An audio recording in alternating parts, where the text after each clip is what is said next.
कि जब इन्होंने गोल्ड मेडल जीत के लेकर आए हमारे देश के लिए, तब तो हमारे प्रधानमंत्री जी और जितने भी स्पोर्ट्स मिनिस्टर इत्यादि ये सब वाह करके फ़ोटो खिंचवा रहे थे। ये एक शिकायत लेकर, और वो भी सेक्सुअल हैरेसमेंट की शिकायत लेकर जब आ रहे हैं और शिकायत कर रहे हैं, दिल्ली पुलिस एफआईआर लॉन्च करने के लिए तैयार नहीं हो रही है। सेक्सुअल हैरेसमेंट के केस के संबंध में कानून बने हैं, वो कानून को लागू क्यों नहीं किया जा रहा है? अगर नहीं किया जा रहा है वो इसलिए क्योंकि ये बीजेपी के एमपी है। नमस्कार, मैं शंभू कुमार सिंह और आप देख रहे हैं नेशनल दस्तक। मेरे साथ बृंदा करात हैं। वो बृंदा करात ऐसे दौर में जब चारों तरफ चुप्पी थी तो बुलडोज़र के सामने खड़ी हो गई थी। वो बृंदा करात जिनके सुप्रीम कोर्ट में एक याचिका के बाद अनुराग ठाकुर के खिलाफ नोटिस जारी करना पड़ा दिल्ली पुलिस को। वो बृंदा करात जो खिलाड़ी जो आज भी जंतर मंतर पर हैं, जब वो जंतर मंतर पर आए थे इन्होंने सॉलिडारिटी दिखाई थी। खिलाड़ियों ने कहा था कि मैं नॉन पॉलिटिकल हूँ, और अब उनको 3 महीने के बाद, जिसको देहात में कहते हैं कि टरका दिया गया है, बृंदा करात फिर आई हैं। क्या आज मैं ये बताऊँ, आपने ऐसे परिचय मेरा दिया, मैं तो सिर्फ एक साधारण हूँ जो एक कम्युनिस्ट हूँ। कम्युनिस्ट का अर्थ ही है संघर्ष, कम्युनिस्ट का अर्थ ही है सड़क, और सड़क पर ही खड़े होकर हम इन जालमों के खिलाफ लड़ते हैं। अब बताओ आपके बाद में हम लोग बात करेंगे। Indian leftist is also the savarna leftist. Comrade क्या कहेंगी? ये जो महिला खिलाड़ी हैं सुप्रीम कोर्ट गई हैं, मामला गया है, अब सुप्रीम कोर्ट ने कहा है, क्या लगता है मतलब स्थिति कितनी ख़राब हो गई है कि 7 वुमेंस प्लेयर आती हैं, एक्सप्लॉयटेशन का आरोप लगाती हैं और सरकार की तरफ से कोई रिस्पांस नहीं है?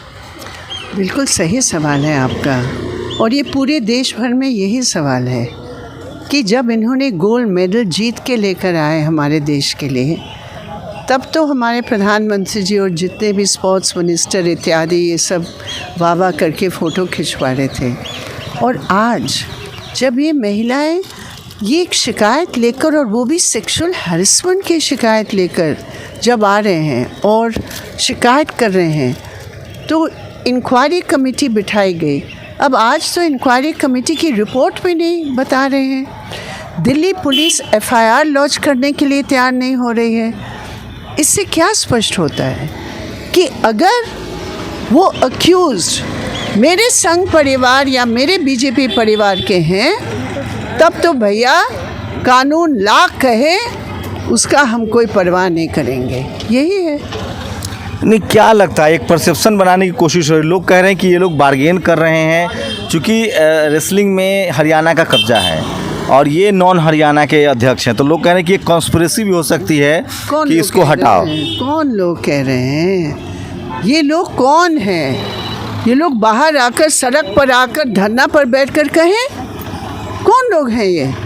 ये सब बकवास है। माफ़ कीजिए मैं ऐसे शब्द इस्तेमाल कर रही हूँ। नहीं, ठीक है, आप बताइए। और ये बकवास है। सेक्सुअल हैरेसमेंट के केस के संबंध में कानून बने हैं, वो कानून को लागू क्यों नहीं किया जा रहा है? अगर नहीं किया जा रहा है वो इसलिए क्योंकि ये बीजेपी के एमपी है। लेकिन कॉमरेड, एक सवाल था, पिछली बार ये लोग धरना पर आए थे, जब इस तरह के पनिशेबल ऑफेंस वाला काम है, हैरेसमेंट का मामला है, तो एक कमेटी को लेकर इन लोगों का जो समझौता था, फिर ये कह रहे थे कि हम नॉन पॉलिटिकल हैं, हमारा घर का मामला है। आप खुद मंच पर आई थी, आपको कहा गया कि हम इसको पॉलिटिसाइज नहीं करना चाहते हैं। पिछले 4-5 सालों में यही हुआ है, कोई भी इशूज़ को हम पॉलिटिसाइज नहीं करना चाहते। इस तरह के जो विक्टिम है वही कहते हैं। ऐसे में क्या रास्ता दिख रहा है? देखिए, 4 महीने पहले उनकी एक समझ थी कि हो सकता है कि मेरी मांग को सरकार मानेगी। अब 4 महीने के अधिकार ने इनको एक बहुत सख्त शिक्षा दी कि ये सरकार उनकी मांग मानने के लिए तैयार नहीं है। हम तो उस समय भी अपने दिल में एकजुटता और संघर्ष को लेकर आए थे।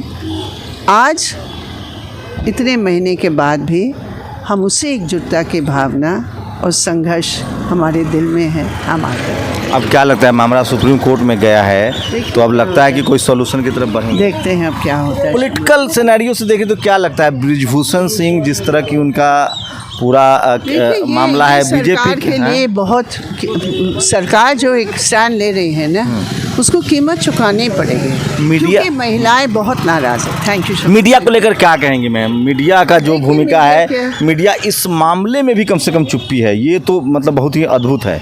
नहीं, आज मैंने देखा अखबारों में, सारे अखबारों में आया था। टेलीविज़न में आजकल ज़्यादा देखते नहीं हूँ। तो वृंदा करात ही टेलीविज़न ज़्यादा देखती नहीं है और कुछ मामलों में दाद देनी पड़ेगी कि ये वो लोग हैं जो तमाम तरह के झंझावतों के बाद भी कम से कम सड़क पर निकल तो रहे हैं। पूरी बातचीत पर अपनी प्रतिक्रिया जरूर दीजिए। शंभू कुमार सिंह, नेशनल दस्तक, दिल्ली। नेशनल दस्तक की आपसे गुजारिश है कि अगर इसको बचाना चाहते हैं तो नेशनल दस्तक को सब्सक्राइब करने के लिए रेड कलर के सब्सक्राइब बटन को दबाएं, फिर बेल आइकन की घंटी दबाएं। नेशनल दस्तक को बचाने के लिए बहुत जरूरी है कि हर खबर को शेयर करें, लाइक करें, कमेंट जरूर करें।